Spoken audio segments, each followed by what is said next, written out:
12장 1절에서 3절입니다.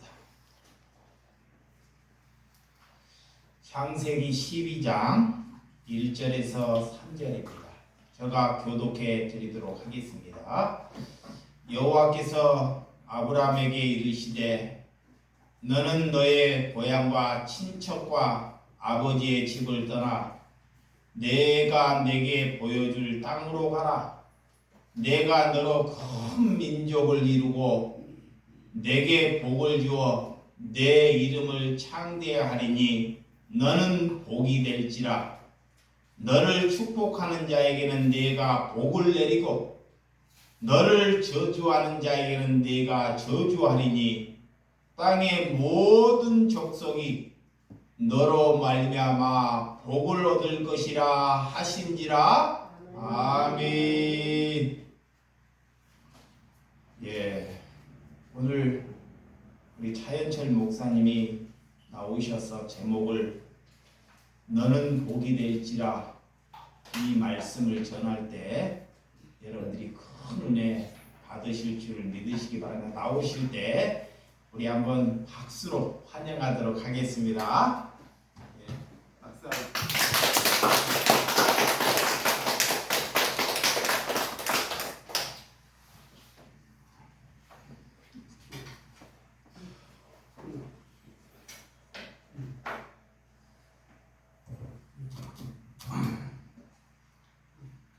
예, 우리 이상근 목사님께서 나는 목회할 자격이 없으시다고 아까 자꾸 말씀하시면서 그러는데 저는 사도 바울이 생각이 났어요. 갑자기 사도 바울 아시죠? 사도 바울은 처음에 이제 예수님을 박해하다가 그리스도인이 된 후에 이제 가장 존경받는 예수님 이후로 존경받는 하늘에 올랐는데 사도 바울이 그렇게 성숙해지고 나이 들면서 점점 더 거룩해지고 완전해질수록 정작 자기 자신에 대해서는 굉장히 자기 비하적인 얘기를 하거든요. 처음엔 그러지 않았어요. 근데 점점 나이 들면서 더 성숙해지고 하나님 앞에 가까이 갈수록 나는 죄인 중에 괴수야. 나는 죄인 중에 대장이야. 나는 태어나지 말았어야 돼. 이러면서 왜 그럴까요? 거룩하신 하나님께 가까이 갈수록 내가 그동안 보이지 않던 그 죄들이 크게 보이는 거예요. 거룩하신 하나님께 가까이 간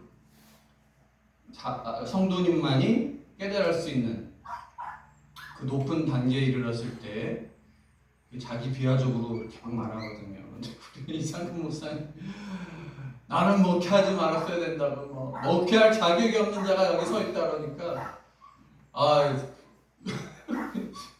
그럼 누가 목회를 합니까? 이상근 목사님 같은 분이 목회를 안 하시면 우리나라 벌써 무너졌죠. 정말 목회하지 말아야 될 그러한 사람, 그러한 얼마나 싹군 목자들 얼마나 많은지 몰라요. 우리나라에도 그런 분들 다 이렇게 목회하고 있는데도 우리나라가 지금까지 망하지 않고 하나님께서 이 교회를 지켜주신 이유가 바로 이상근 목사님 같은 분 때문 아니겠습니까? 항상 저는 그런 마음을 감사하는 마음을 가지고 세웠습니다. 제가 옛날 생각이 나네요. 권사님 말씀하셨듯이 저도 옛날 생각이 여기 오니까 나서 그러는데 그런 생각이 드는 거예요. 내가 진짜 참 복받은 인생이구나. 그런 생각이 났어요. 왜 내가 복받은 인생인가? 이렇게 보니까 저는 일단 제 주위에 좋은 사람들이 많이 붙었어요. 생각해보면 저도 참 과거에 탈선도 하고 잘못된 길도 나가고 오랫동안 방황하다 돌아왔는데 그러다가 소위 말해서 그냥 어디서 객사하고 죽을 위험 엄청 많았어. 그럴 죽을 뻔한 적이 굉장히 많았던 것 같아요. 예, 물에 빠져 죽을 뻔하는 것만 한 5번이 넘는 것 같아요. 제가 원래 물을 엄청 좋아하거든요. 수영하는 걸. 근데 물에 빠져 죽을 뻔한 게 5번도 넘었어요. 오히려 객기 부리다가 죽잖아요. 수영을 못해서 죽는 게 아니고. 근데 그때마다 누군가 옆에 나타나서 살려주고 뭐 이런 식으로 살아나고, 그걸 다 떠나서 항상 이 좋은 사람들을 또 옆에 만나서 제가 잘못 나가면서도 어떤 그 한계를 넘지 않고 다시 일어서서 여기까지 올 수 있었는데, 그 좋은 사람들 중에서도 가장 기억에 남는 것이 바로 우리 여러분들입니다. 지혜수 사랑교회 성도입니다.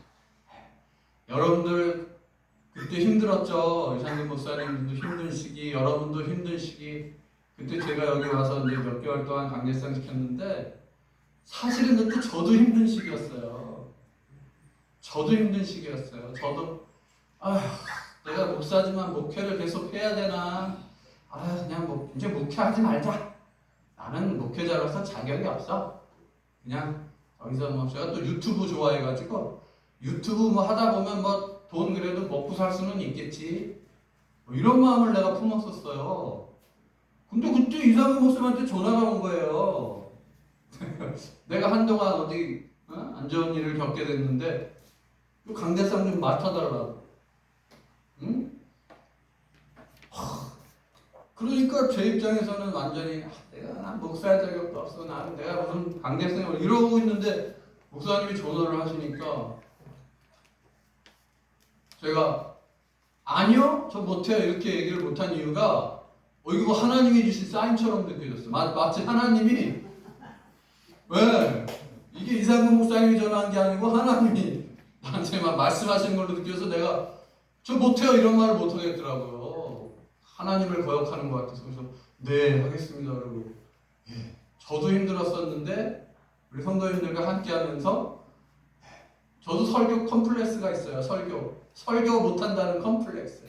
이런 컴플렉스인데 여러분들이 그거를 많이 고쳐주셨어요. 여러분들이 그냥 막 아멘 하고 막 설교 잘하세요. 그러니까 제가 그래 내가 완전 엄청 못하는 건 아니었네 막 이러면서 제가 막 뭔가 바닥까지 갔던 그러한 자존감이 좀 세워지고, 여러분들을 만나지 않았으면 불가능했던 것이죠.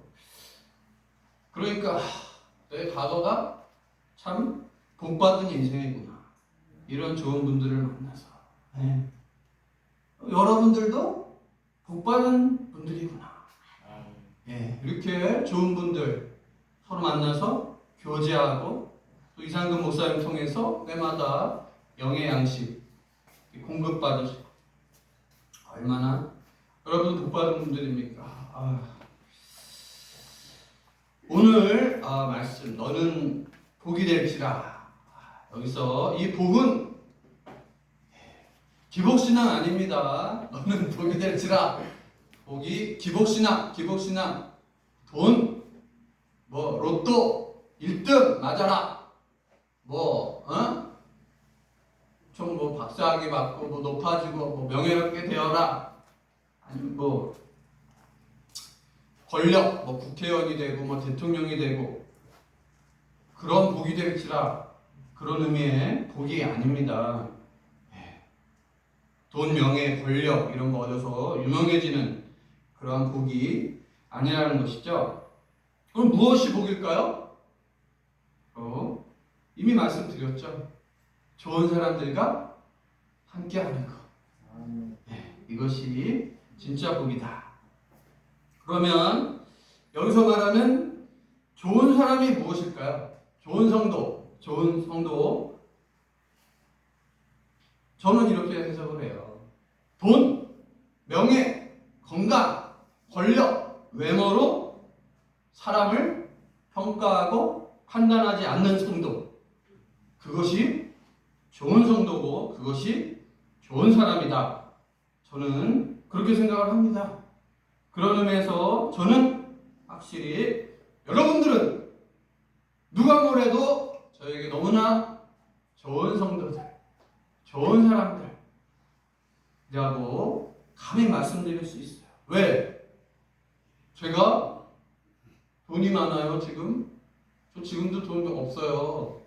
아니면 제가 뭐 박사학위 막 유명한 받고 뭐 지금 뭐 높아졌나 뭐 어디 대학 교수예요? 아니에요. 제가 뭐 무슨 뭐 성령의 은사를 받아서 뭐 심리의 은사, 막 병고침의 은사 뭐 그런 능력자예요? 아니에요. 제가 무슨 권력이 있어요? 아니죠. 근데도 우리 이상구 목사님이 저를 불러주시고 그리스도라고 통화하시면서 우리 성도님들이 참 목사님을 보고 싶어 한다. 아니 저한테 무슨 뭐 떡고물이 나오는 게 있어요. 조그만 콩고물이라도 나오는 게 있어요. 아무것도 없어요 저. 근데 왜 저를 보고 싶어 하시냐고요. 돈, 명예, 건강, 권력, 능력 때문에 저를 보고 싶어 하신 거 아니잖아요. 맞죠?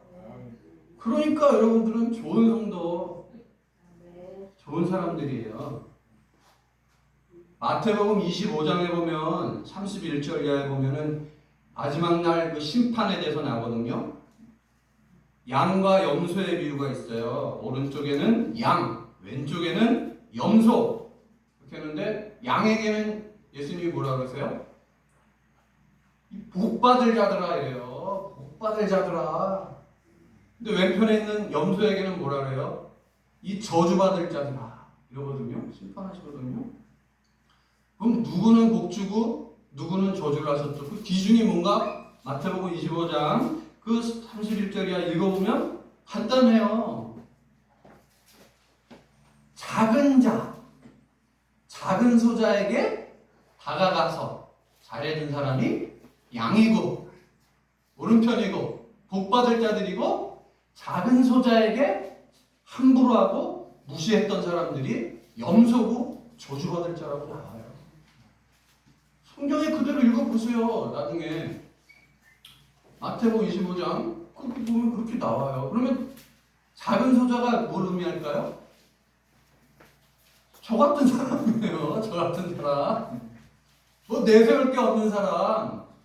근데도 보고 싶어하고 그때를 그리워하고 감사해하고 바로 여러분들이 마지막 심판날에 오른편 양 복받을 자들아 네가 지극히 작은 자 차한철 목사에게 잘해줬구나.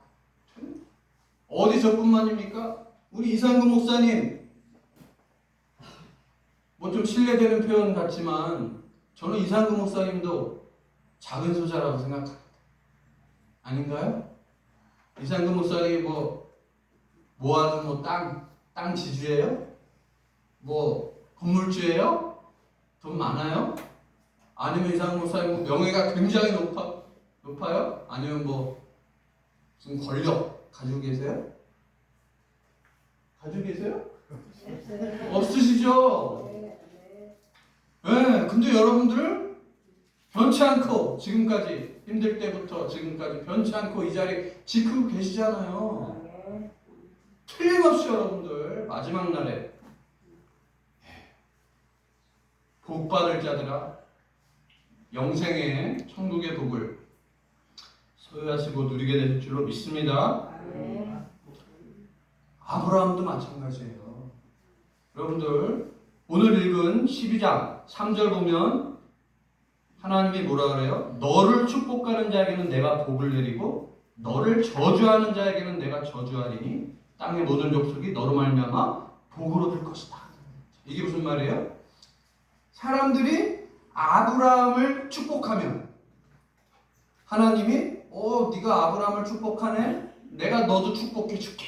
이렇게 되는 거고 사람들이 아브라함을 무시하고 저주하면 네가 아브라함을 무시하고 저주해?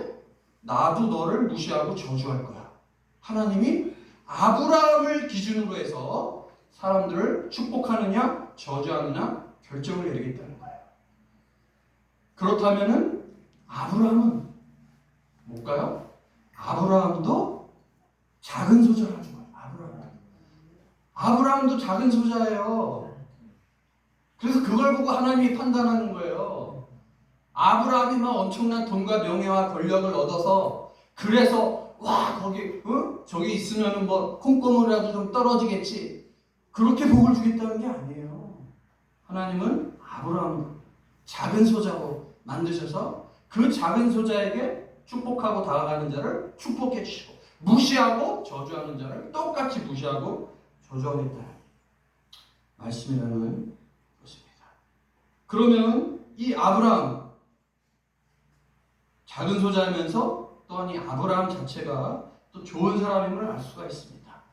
작은 소자면서 좋은 사람이에요. 아브라함은. 그렇기 때문에 축복하고 좋은 사람들이 모여드는 거죠. 단지 작은 소자라고 해서 잘해주는 것이 아니고 좋은 사람이기 때문에. 그래서 우리 잘 아는 시편 1편 1절부터 보면은 뭐 복 있는 사람은 악인의 길을 쫓아하며 쭉 나가다가 5절에 뭐라 그럽니까? 악인들은 심판을 견디지 못하며 죄인들이 의인들의 모임에 들지 못하리로다. 이렇게 얘기하거든요. 악인들은 심판을 견디지 못해요. 그리고 죄인들은 의인들의 모임에 들지 못하리로다. 왜 악인들이 심판을 견디지 못할까? 그걸 이해하려면 먼저 악인들에게 복이 뭔가 생각해 봐요. 악인들에게 복은 바로 나에게 많은 떡고물과 콩고물이 떨어지는 것. 그게 복이에요. 악인들에게는 돈, 명예, 건강, 권력 이런 거 주어지는 것. 그것만이 복이에요. 나에게 그것만 또 나와 가족에게 그것만 주어지는 것이 복이에요. 뭐 이웃이 어떻게 되건 주인이 어떻게 되건 상관없어. 나만 잘 되면 돼. 그게 복이에요. 그런데 그럼 심판이 뭘까요? 악인들에게 심판은 나에게 계속 떨어지던 떡고물, 콩고물, 돈, 명예, 건강, 권력 이게 어느 순간 싹 사라진 거야. 이게 심판이에요. 악인들에게는. 그럼 어떻게 될까? 이들은 악인들은 심판을 견디지 못한다 그랬죠? 지금까지 내가 여기서 이렇게 해온 것이 뭔가 나한테 떨어지는 게 있어서 해왔던 거야. 근데 그게 사라져 버린 거야 다. 더 이상 여기 있을 필요가 없네. 떠나버려요. 떠나요. 그들은 심판을 견디지 못해요. 갑자기 환경이 안 좋아져? 견디지 못해요. 더 이상 여기서 볼 거 없구나. 떠나버려요. 그게 바로 악인들의 특징이라는 것이죠. 그러니까 죄인들이 의인들의 모임에 들지 못하니까. 그럼 의인들은 뭐예요? 그러한 뭐 떡고물, 콩고물 이게 중요한 게 아니에요. 그들은 그걸 보지 않아요. 계속 있어요. 그들은 머물러요. 죄인들은 못 견디고 떠나요. 그러니까 뭐만 남아요? 의인들만 남고 좋은 사람들만 남는 거예요. 그러니까 성경에서 말하는 좋은 사람들, 좋은 성도를 하나님은 뭐라고 부른다? 의인이라고 부르는 거야. 의인. 그게 바로 의인이라는 것이죠. 제가 오랜만에 와서 그런지 설교가 좀 길어질 4페이지까지인데 이제 1페이지 했어요. 아직도 3페이지 남았네. 괜찮죠? 오랜만에 왔는데 그래도 너무 짧게 하고 끝나면 좀 섭섭하실 것 같아요.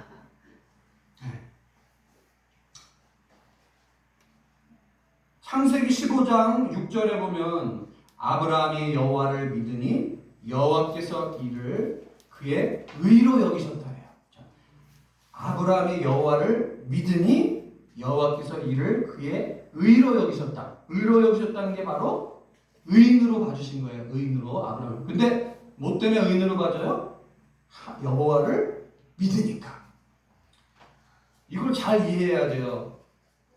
야, 내가 너 복 줄 테니까 거기서 떠나.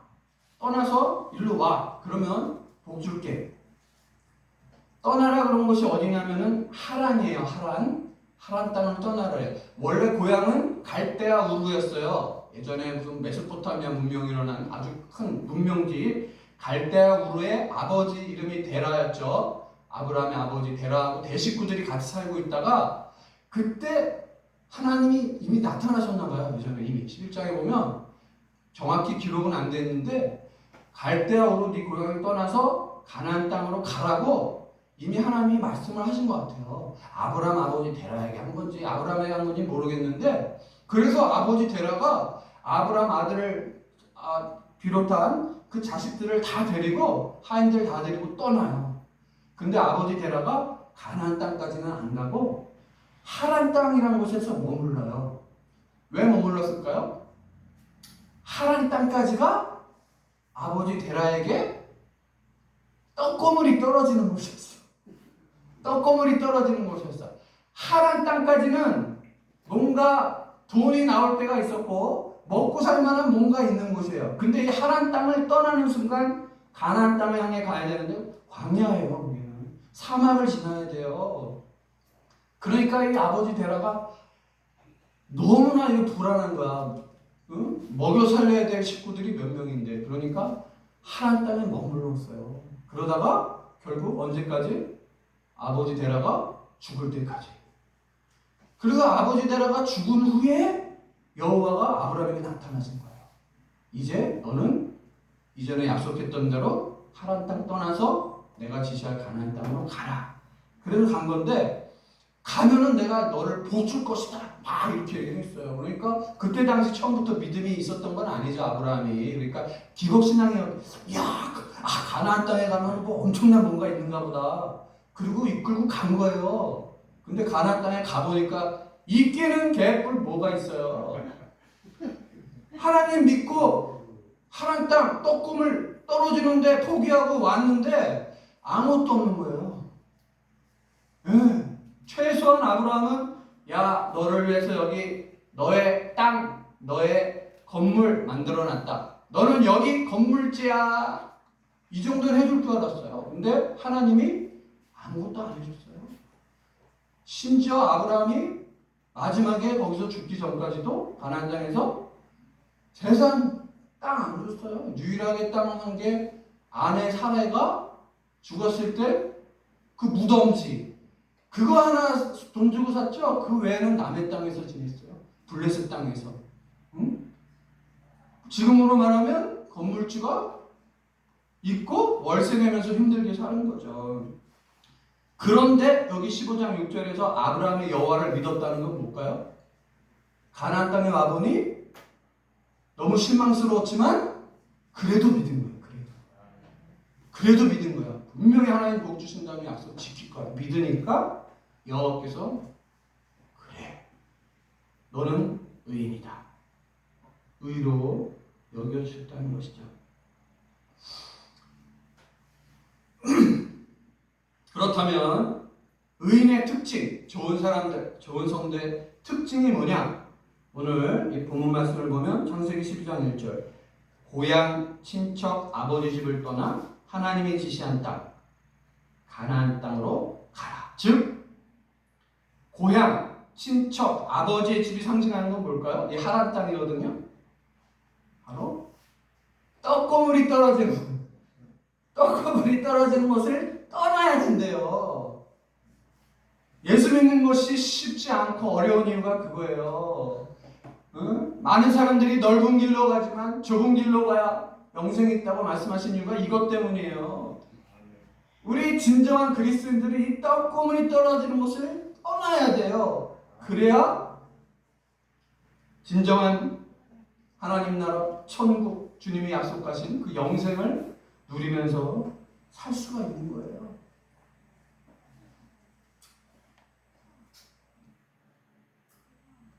마태복음 19장 16절 이하에 보면 재물 많은 청년, 부자 청년이 나오거든요.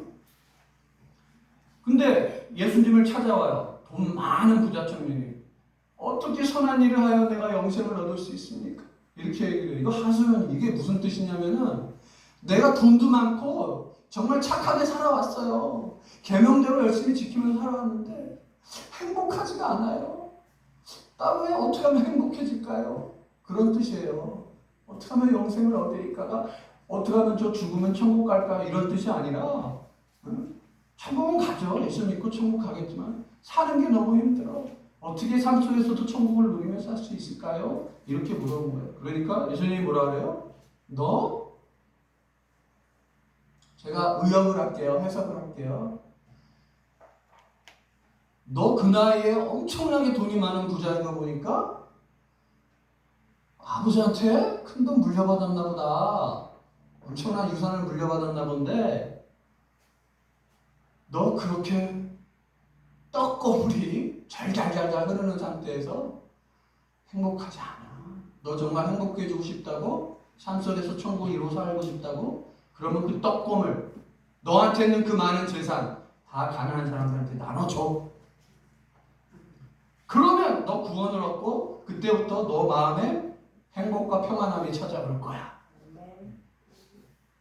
그러니까 어떻게 그 얘기 듣고 부자 청년이 근심하며 가니라. 이 돈이 얼마인데 이걸 포기하라고? 이걸 다 나눠주라고? 이 떡고물을 포기하는 게 정말 쉬운 게 아니에요.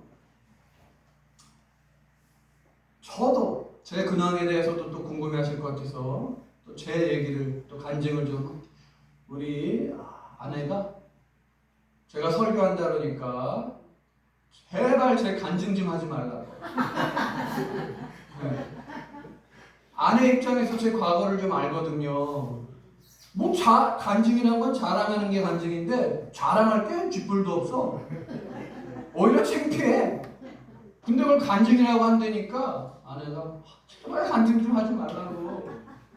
그래서 제가 알았어요. 그러면 여보 얘기는 최대한 안 할게요. 네, 근데 제 얘기는 안 할 수가 없네요. 네. 왜? 하나님이 일종의 저를 통해서 복음을 삶을 통해서 제시해 주셨는데 이것도 전하는 것이 저의 의무죠. 그래서 제 얘기를 좀 하겠습니다. 저 역시 하나님 땅에 머물면서 그냥 세상 사람들처럼 떡거물에 만족하면서 살다가 죽었어야 마땅한 인생이었어요. 그런데 큰 고비가 2번 있었어요. 제가 하나님 땅에서 데라처럼 아브라함 아버지 데라처럼 그냥 떡거물에 만족하면서 살다가 죽을 수 있는 2번의 고비. 첫 번째, 제가 어릴 때는 아니고 아버님이 지금 돌아가셨지만 살아계실 때 아버님도 목회자셨어요. 근데 잘 나가는 목회자였어요. 소위 말하는 잘 나가는 목회자. 그래서 막 강원도에서 노회장도 하시고 나중에는 뭐 총회장까지 노려볼 만하다고 그 정도로 잘 나가시던 아버님인데 잘 나가다 보면은 남이 모르는 정보를 알게 돼요. 잘 나가는 사람끼리 모여요. 언제 아버님이 한참 잘 나갈 때 어떤 사람이 찾아오더니 자 목사님, 우리 아버님 이름이 차기로 목사님, 제가 목사님한테만 정보 하나 알려드릴게요. 원주에 단계동 이런 데가 있어요. 다 논밭이어서 예전엔 막 논밭이고 막 여기가 이제 몇 년 안에 개발돼요. 개발되면 최소한 몇십 배 올라요.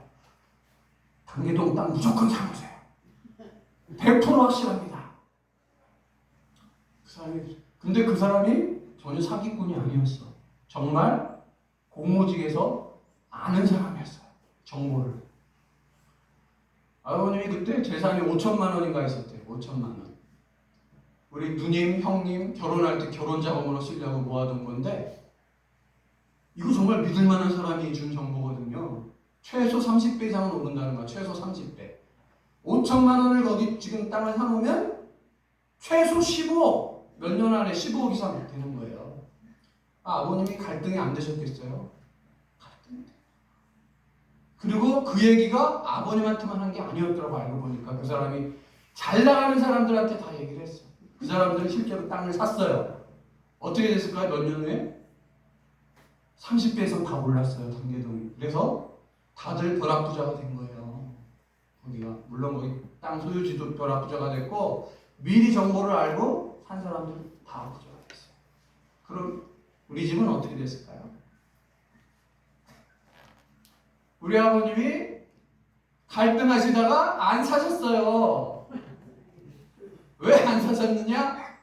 성경 말씀에 전대를 차지 말라 그랬다. 제자는 전대를 차지 말라고. 나 목사로서 전대 차는 할 수 없다. 안 사셨어요. 나중에 힘들어졌죠. 힘들어졌을 때 그때 땅을 샀더라면 이런 얘기 시험 들 때 좀 믿음 약해질 때 그런 얘기 할 때가 있었는데 제가 그랬어요.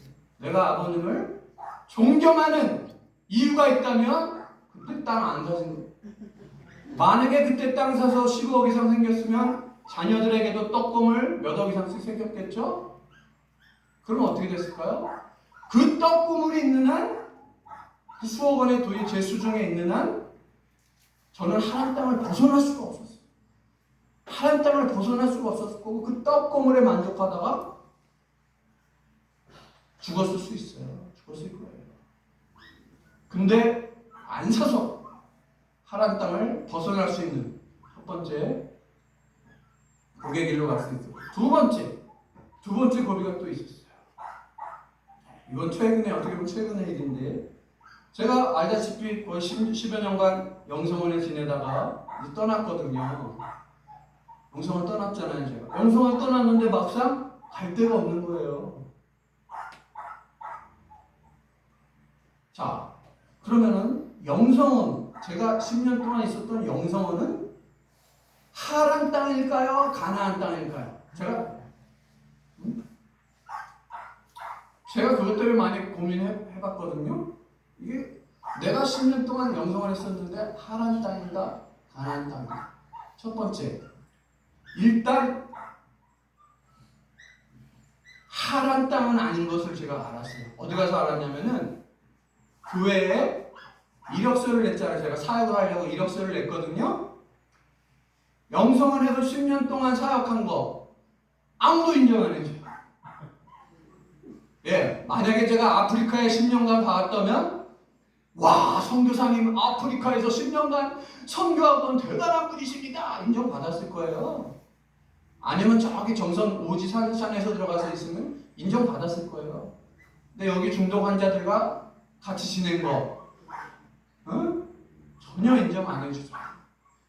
니도 뭐 컴퓨터 중독에 빠졌었다며 이러면서 10년 동안 있었던 그 시절을 제가 거기서 저도 사역했거든요. 사역했어요. 중독 환자들과 매일 예배드리고 찬양하면서 제가 인도했는데 전혀 인정을 안 해줬어요. 세상 사람들만 인정을 안 해준 게 아니라 교회에서도 인정을 안 해줘요. 근데 저는 기뻤어요. 왜 기뻤는지 아세요? 아, 내가 10년 동안 있었던 영성원이 하란 땅이 아니었구나. 떡고물이 떨어지는 곳이 아니었구나. 그걸 알게 된 거예요. 그래서 내가 하나님 감사합니다 기뻤어요. 만약에 이게 내 이력서에 대단하게 인정받는 거였다면 나는 기분 좋았을 수 있고 그로 인해서 큰 교회에서 뭐 부목사 사역할 수 있었을지 몰라도 그 10년간은 하란 땅이 되는 거예요. 제가 있었던 10년 의미 없는 시절이 돼버리는 거예요. 그러나 세상 사람들 이력서로 인정 안 해주는 그것 때문에 오히려 저는 거기는 하란 땅이 아니었구나. 가치 있는 시간이었구나. 세상 사람들 심지어 목사님들도 인정 안 해줘도 하나님만이 인정해 주신 하나님의 이력서에 들어가는 그 천국 상급에 들어가는 복된 시간이었구나. 감사할 수 있었습니다. 그런데 그러면 영성원이 가나안이었을까? 처음엔 가나안인 줄 알았거든요. 근데 지금 생각하면 가나안도 아니었어요. 왜냐? 너무 외로웠어요. 영성원에 있는 동안 너무 외로웠어. 근데 원래 이 가나안 땅에 들어가면 그렇게 외롭지 않거든요. 거기는 항상 좋은 사람들과 함께하면서 그래서 작은 천국을 이뤄가. 근데 저는 너무 외롭고 좀 힘든 게 있었어요. 그래서 가나안 땅도 아니었어. 그러면 하란 땅도 아니고 가나안 땅도 아니고 뭘까요? 광야였던 것 같아요. 광야의 훈련 과정. 저는 하란을 떠나서 가나안 땅으로 오는 그 광야의 과정을 10년 동안 겪었다. 이렇게 생각을 했는데 제가 무슨 얘기를 하려고 근데 제 아버님이 있었던 그 교회 거기서 어느 날 담임 목사님이 전화를 한 거예요. 차한철 목사님 지금 뭐 사역지도 없고 뭐 힘들어서 혼자 있다고 들었는데 우리 중학교에서 한번 사역해보려나. 근데 중학교에는 우리 아버님이 거의 20년 가까이 털을 닦아놓은 곳이에요. 비록 내가 오랫동안 떠나 있었지만 많은 나이 드신 분들 또 나를 아는 사람들 많아요. 그러니까 우리 아버님을 존경해온 분들은 나도 너무 보고 싶어하고 나를 좋아하는 거예요. 네. 그래서 거기 갔죠. 감사합니다. 그러고 이제 거기서 사역을 하게 됐어요. 거기서 원래 평생 그냥 사역할 각오로 갔어요, 처음에.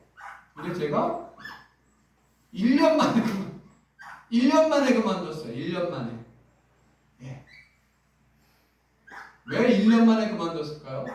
거기는 제가 아는 유일한 인맥, 예? 저를 제가 인정받고 제가 거기서 편하게 있을 수 있는 유일한 곳이에요. 왜?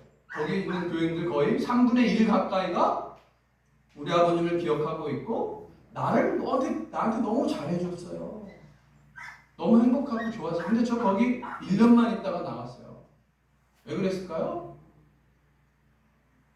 거기가 하란 땅이었기 때문에.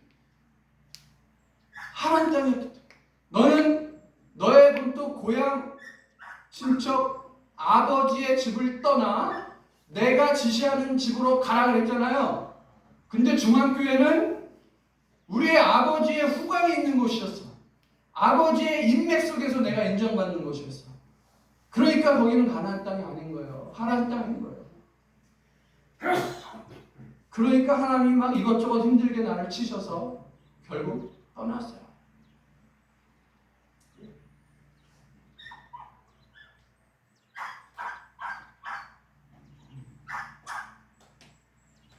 하지만 하나님께서 그곳에서 있는 동안 귀한 또 위로의 선물을 주셨죠. 그것이 바로 그곳에서 지금의 아내를 만나게 된 것입니다. 거기 오셨었죠? 그래서 결혼식 때 우리 여러분들 많이 오셔서 너무나 감사했는데 그때가 바로 이제 그만두기로 하고 마지막 결혼식만 거기서 한 거예요. 그리고 그 다음에 그만뒀거든요. 그 다음 주에. 그러니까 이 아내가 나에게는 무슨 의미냐? 바로 너는 복이 될지라 내 약속을 믿어 하면서 주신 하나님의 약속의 선물, 약속의 사인. 저는 그렇게 해석을 한 거예요. 아멘. 그러니까 저는 아내를 볼 때마다 기쁘고 행복할까요? 불행해질까요? 기쁘고 행복해져요.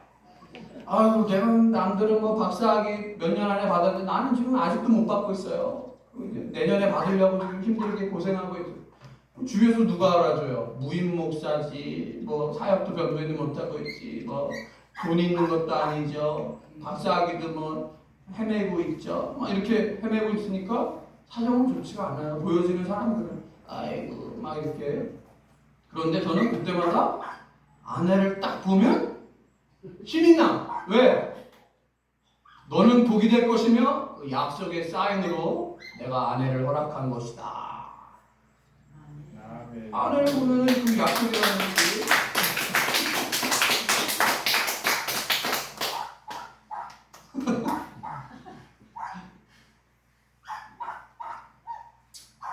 물론 그래서 제 목표는 중앙교회를 떠나서 지금 아직도 어디 내세울 명함은 없지만 나도 좋은 사람이 되고 싶다. 의인이 되고 싶다. 복이 되고 싶다. 아브라함처럼 그러한 비전을 가지고 살아가고 있거든요.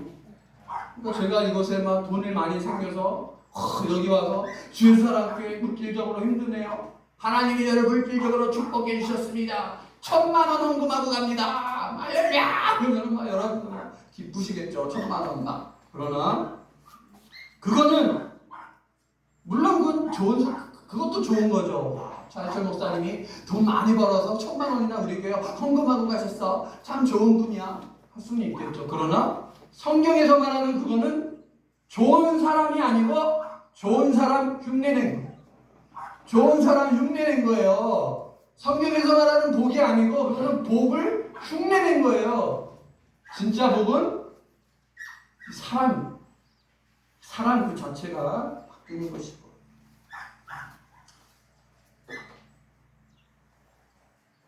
이상근 목사님도 사업에 크게 성공하셔서 얼마나 좋았겠어요. 사업 크게 확장시키고 성공하셨으면 그 돈 모두 여러분 위해서 가난한 이웃을 위해서 쓰실 수 있었겠죠. 그러면은 지금보다 훨씬 더 돈, 좀 표현이 좀 그런데 그로 인해서 떡고물이 막 생기는 분들은 이상근 목사님 너무 좋아요. 좋아했겠죠. 그러나 성경의 하나님은 그런 식으로 하나님 나라 천국을 세워가지 않으세요. 그런 방법을 사용하지 않으세요. 성경이 말하는 복, 좋은 사람이 되는 것은 돈, 명예, 건강, 권력이 생겨서 되는 것이 아니고 바로 그 떡고물 그런 걸 초월해서 다시 그러한 태어나는 인생, 부활의 삶을 살아갈 수 있게 하는 것이죠. 사도행전 3장 6절 이하에 보면 태어나면서부터 안진뱅이 된 자가 나오거든요. 사도행전 3장 6절 이하에 보면 태어나면서부터 안진뱅이 된 자. 그는 평생을 성전 물가에서 구걸하며 살았어요. 구걸하며 살다가 어느 날 누가 보통 하루 수입이 3만 원이었는데 누가 10만 원짜리 확 놓고 가. 그럼 그날 대박이죠. 구걸하다가 와 오늘 대박, 와 행복해. 이렇게. 여러분 태어나면서부터 안진뱅이 돼서 구걸하는 그 인생에 어느 날 누군가 부자가 지나가면서 큰 돈 한 번씩 던져주고 가. 너무 좋아. 그게 진짜 행복한 걸까요? 그게 진짜 행복한 걸까요? 어느 날 떡고물이 좀 크게 생겼어. 그게 행복한 걸까요? 행복한 거 아니죠. 일시적으로 기분은 좋을 수 있지만 행복한 건 아니죠. 왜? 여전히 그에게 누가 100만 원을 적선하든 1000만 원을 적선하든 여전히 변치 않는 사실이 있어요. 뭐죠? 그는 여전히 장애인이고 태어날 때부터 절름발이고 안진뱅이고 일어설 수 없다는 그 현실, 그건 바뀌지 않아요. 그 현실은 바뀌잖아. 그 현실이 바뀌어야만 행복해지는 거예요. 그 현실이 바뀌어야만 진정 그 사람에게 천국이 임하는 거예요. 떡고물이 그냥 어느 날 크게 들어왔다, 이걸로 행복해질 수는 없어요. 그런데 베드로와 요한이 우연히 지나가다 그 사람을 본 거예요. 그리고 그를 주목해 보고 그에게 구원받을 만한 믿음이 있는 걸 봤어요. 어떻게 알아챘는지 성경에 구체적으로 나오지 않지만 베드로가 뭔가 이 사람이 뭔가 다르다는 걸 봤어요. 그걸 주목해 보고 그러죠. 내가 너에게 줄 돈은 없다. 은과 금은 없다. 그러나 내게 있는 것 너에게 주겠다. 그러면서 뭐랍니까? 나사렛 예수 그리스도 이름으로 일어나 걸으라. 그러니까 그거 확 일어나 걸은 거예요.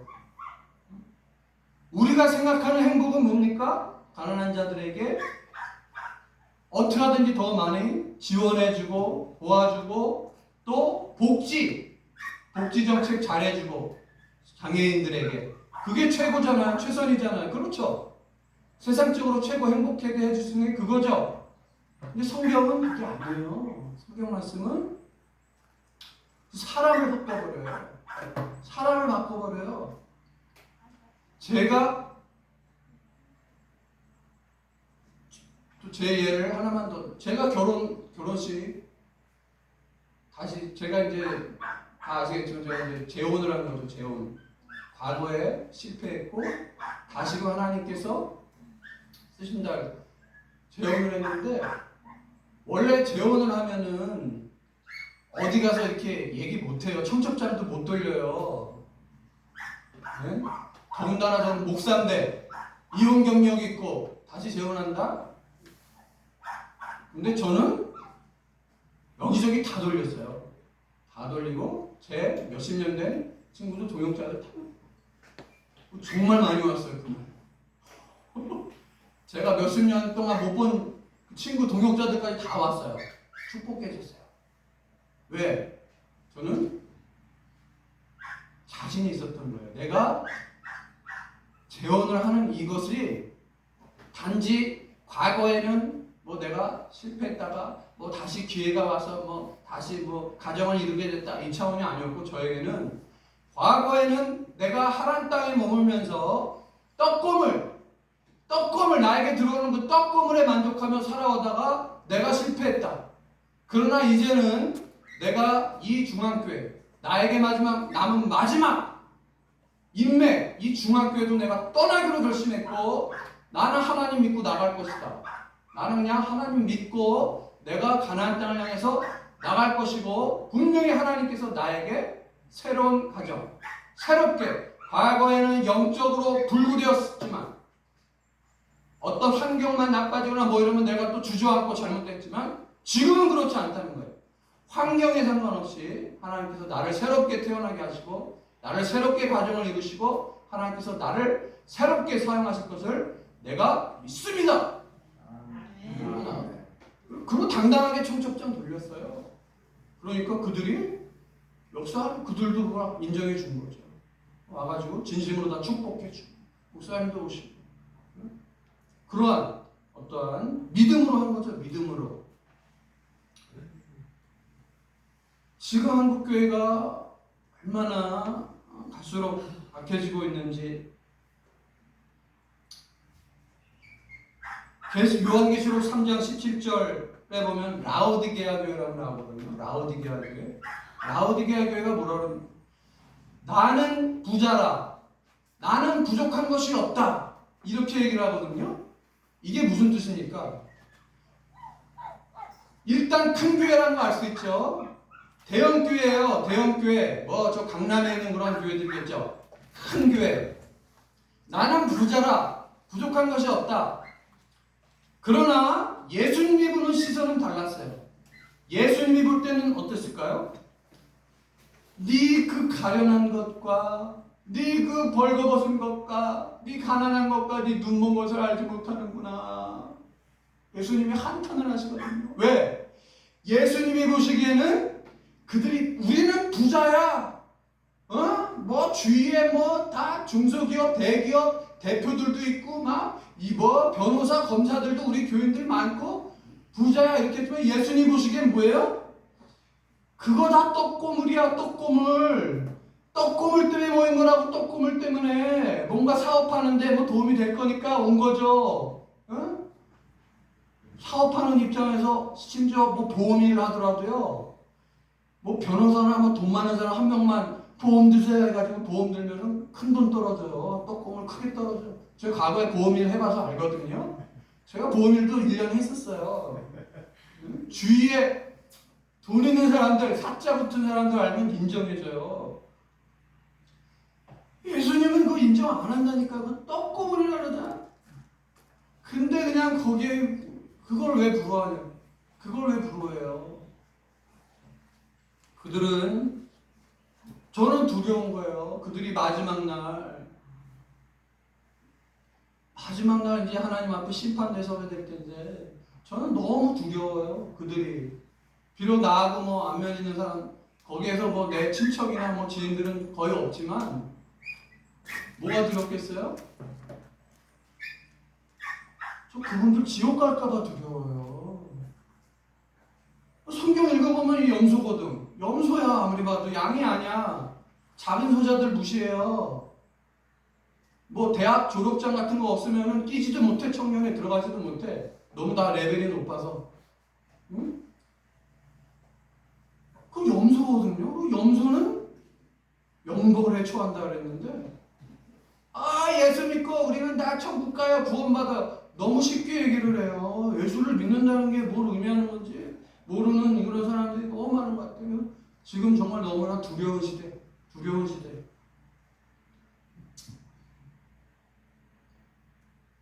에베소서 4장 22절 보면 너희가 옛사람을 벗어버리고 새사람을 입으라 그러거든요. 옛사람과 새사람의 특징이 바로 유혹의 욕심. 유혹의 욕심을 따라 그 옛사람 벗어버리고 새사람을 입으라. 그 옛사람이 뭐예요? 옛사람의 특징이 제가 너무 막 떡고물 얘기를 너무 많이 해서 떡고물만 남을 것 같아요. 오늘 설교하면 여러분들 기억에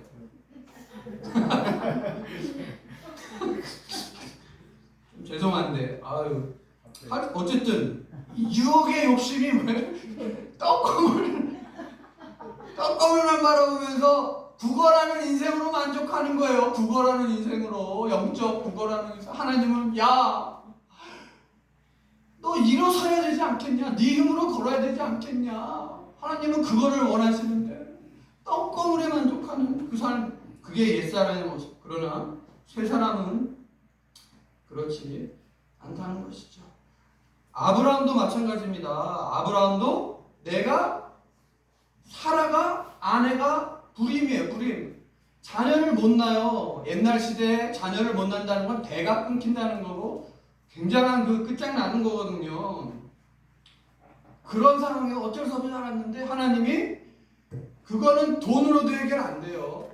명예, 뭐 권력으로도 해결 안 돼요. 아내가 자녀 못 낳는 문제는. 근데 내가 너 낳게 해주겠다. 그리고 그 이삭을 통해서 그 복이 만민에게 퍼져나가게 하겠다. 아브라함이 그거 믿은 거거든요. 그거. 사라를 볼 때마다 그래. 하나님이 약속하셨지. 이 믿음으로 나아야 되는 것이죠. 예, 오늘 설교 말씀의 결론입니다. 결론.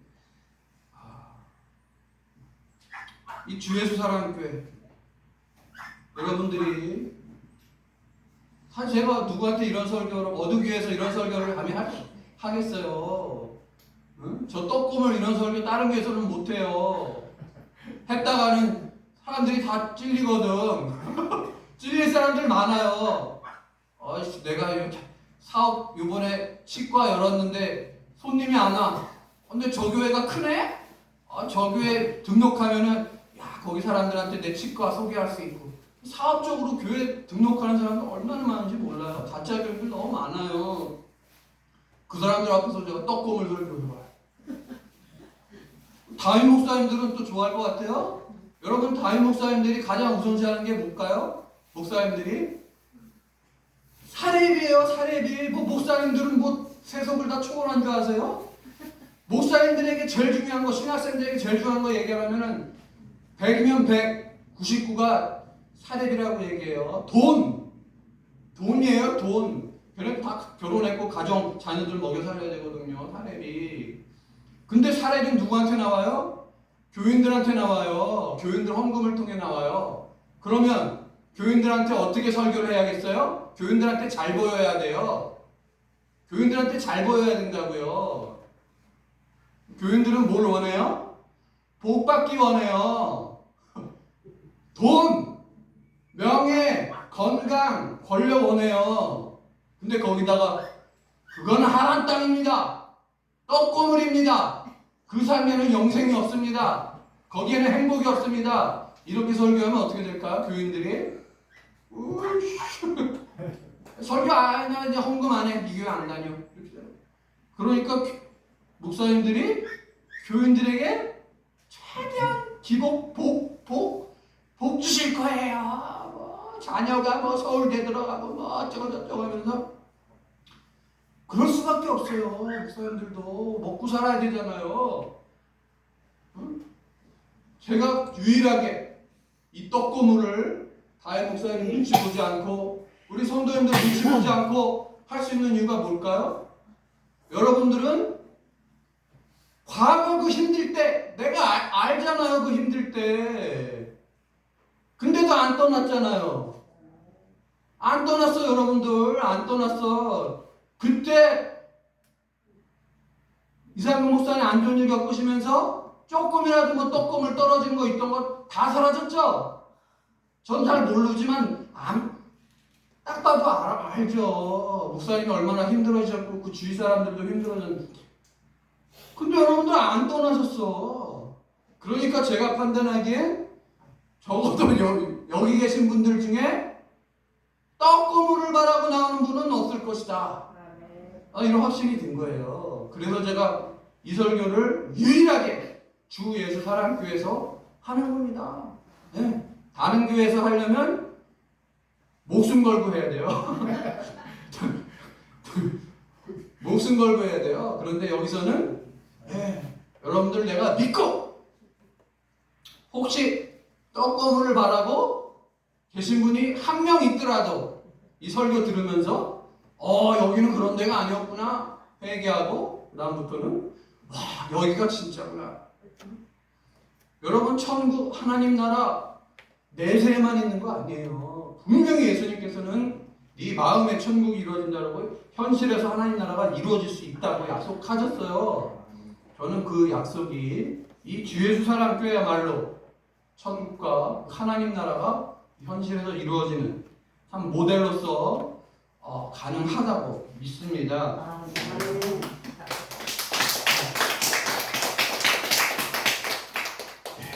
이제 거의 다 끝났습니다. 마지막 페이지. 창세기 21장 33절 34절 읽어드릴게요. 아브라함은 브엘세바에 에셀나무를 심고 거기서 영원하신 여호와 이름을 불렀으며 그가 블레셋 사람의 땅에서 여러 날을 지냈더라. 마지막까지도 아브라함이 건물주가 아니었다는 게 나오죠. 그가 블레셋 사람의 땅에서 지냈더라. 가나안 땅은 소유주가 블레셋 사람이었다는 거예요. 그러나 비록 건물주가 아니었지만 뭐라 그럽니까? 아브라함은 브엘세바에 에셀나무, 생명의 나무, 영생의 나무를 의미하죠. 거기서 영원하신 여호와 이름을 불렀어요. 뭐예요? 삶 속에서 천국을 이루면서 영생을 누리면서 하루하루 살게 되었다는 것을 보여주고 있습니다. 저는 지금 이 주 예수 사랑교회가 처음 와서 오랜만에 와가지고 사정은 잘 몰라요. 하지만 여기 건물주가 목사님 아니죠? 여기 건물주가 아직도 목사님이 아니죠? 목사님 건물주가 아니시고 목사님 평일날 장사하신다고 들었는데 맞나요? 아유, 그 말씀 들으면서 아주 마음이 아팠어요. 사렙이 생활이 안 되시니까 그러시는 거겠죠. 자비량 목회하시네. 사도 바울, 자꾸 사도 바울이 떠오른다니까. 사도 바울이 자비량 목회했거든요. 사렙이 안 받고 본인이 텐트 일하고 막 일하면서 그 돈 가지고 복음 전하셨는데 우리 이상근 목사님 그렇게 하셨습니다. 아브라함의 길을 가고 계신 거죠. 아브라함의 그 길.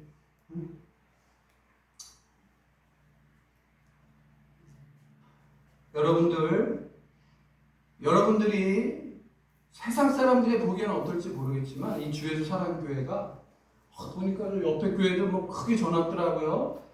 솔직히 육신적으로 보면 딱 비교가 되죠. 저기는 건물도 잘 전한데 여기는 아직도 좀 낡은 채로 있고. 세상적인 관점에서는 그래요. 그러나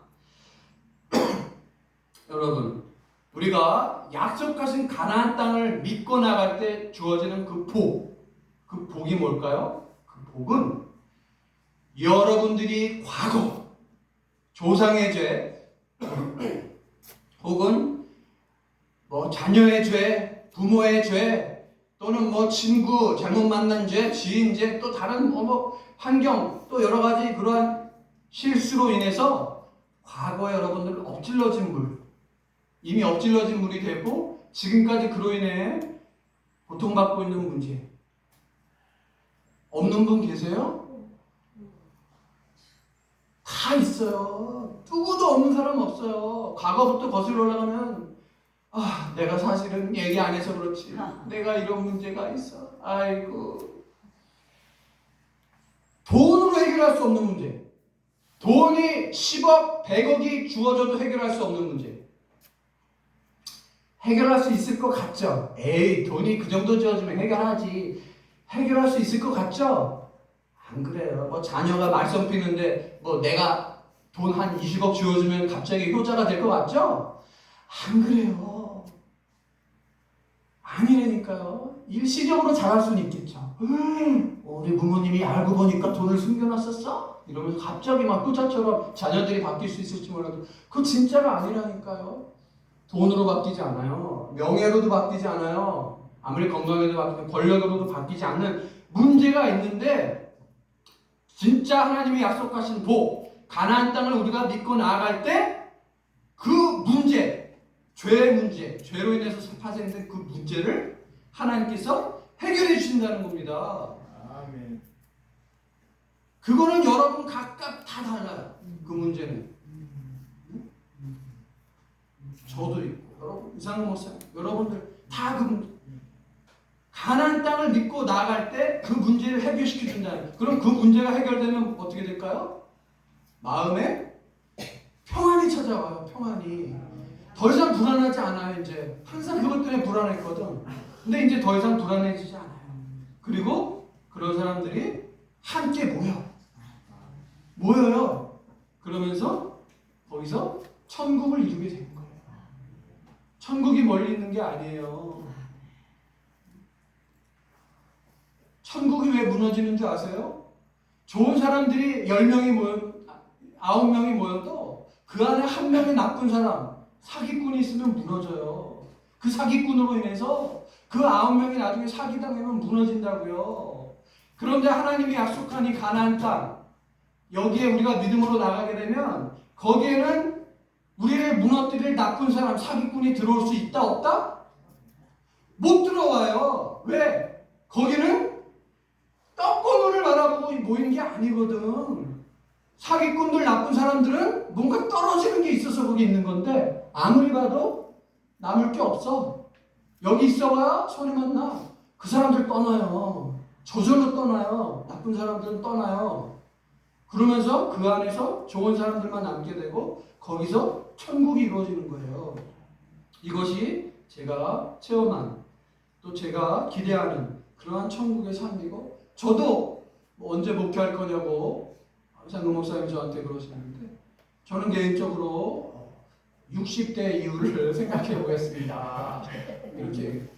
근데 제가 만약에 60대 이후도 하게 될지 모르겠지만 만약에 하게 된다면 제가 원하는 목표는 뭘까요? 나쁜 사람들, 사기꾼들이 들어와 봐도 아무것도 없어. 훔쳐갈 게 없어. 이거 뭐야 이거. 떠나. 그거 없이 남아있는 사람이잖아.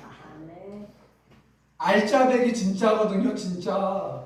그 사람들이랑 같이 가족처럼 사는 거죠. 같이 사는 거야. 공동체로. 그럼 그게 곧 천국이에요. 같이 밥 먹는 것도 천국. 예? 거기 독을 탈 사람이 누가 있겠어? 그 음식에. 저는 빨리 죽어야지. 저 돈이 내 돈이 되는데. 그런 사람 없어. 거기는 오직 천국. 그런 꿈은 있어요. 그런 꿈이 나중에 가서 이루어졌으면 좋겠는데 가능할지는 모르겠습니다. 제가 너무 떡고물만 얘기하면서 1시간을 걸겠네요. 근데 설교도 했고 여러분들이 제가 목이 셨어요. 목이. 와, 얼마나 열변을 토했는지. 어쨌든 이렇게 생각해 주세요. 차 목사의 저 설교는 누구한테도 들을 수 없는 설교다. 정말이에요, 여러분. 제가 한 이 설교 인터넷 CTS 어디 찾아보세요. 이런 설교 못 들어요. 저만이 할 수 있는 설교입니다. 저만이. 그러니까 이 설교 참 특이한 별미. 식사로 얘기하면 정말 어디서도 맛보지 못한 별미를 1시간 동안 맛보다. 이렇게 생각해 주시면 감사하고 혹시라도 제가 설교하다가 제 의도와 달리 여러분들 입장에서 상처가 되는 말씀이 있을 수 있어요. 저 얘기는 하지 말지. 저 얘기는 나한테 상처가 되는데 혹시 그러한 실수한 것이 있다 할지라도 성령님께서 이렇게 어루만 주시고 용서해 주시고 제가 어떤 의도로 설교했는지 여러분 아시잖아요. 예. 여러분들이 너무 자랑스러운 거야. 난 이상금 목사님 너무 자랑스럽고 여러분들이 너무 자랑스러워서 이 설교를 한 것이니까 여러분들이 어떤 환경 속에서 그러지 말고 이거 떡고물이나 구걸해 먹는 것들이 뭘 우리에 대해서 이리쿵저리쿵 해. 응? 니들이 진짜 천국을 알아? 이런 하나님이 주신 그러한 자존감, 무슨 믿음을 가지고 승리하는 그런 삶을 살아가신 우리 주의 사람께 손을 되시기를 소망합니다. 기도하겠습니다.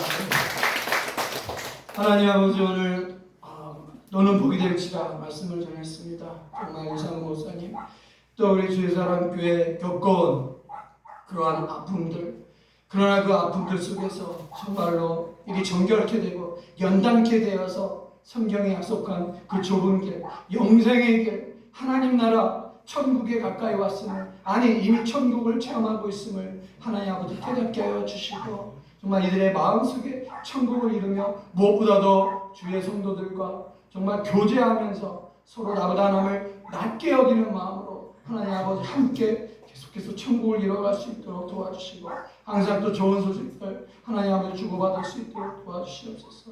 하나님 아버지 이상한 목사님 특별히 붙들어 주시옵소서. 하나님 아버지, 나만은 아는 것을 내려놓았습니다. 가정 하나님 아버지 내려놓고, 하나님 아버지 모든 것 내려놓고 이 주 예수 사랑교회를 하나님 위해서 붙잡고 하나님 나아가고 있사오니, 하나님 아버지 진정한 이곳이 가나안 땅이 되게 하여 주시고, 또 하나님이 기뻐하시는 그 헤브론 땅이 되게 하여 주셔서 참으로 이곳에서 세상 사람들이 정말로 부러워할 수 있는, 하나님 아버지 칭송할 수 있는, 하나님을 찬송할 수밖에 없습니다. 그러한 놀라우신 역사들이, 복의 역사들이 나타나게 하여 주시옵소서.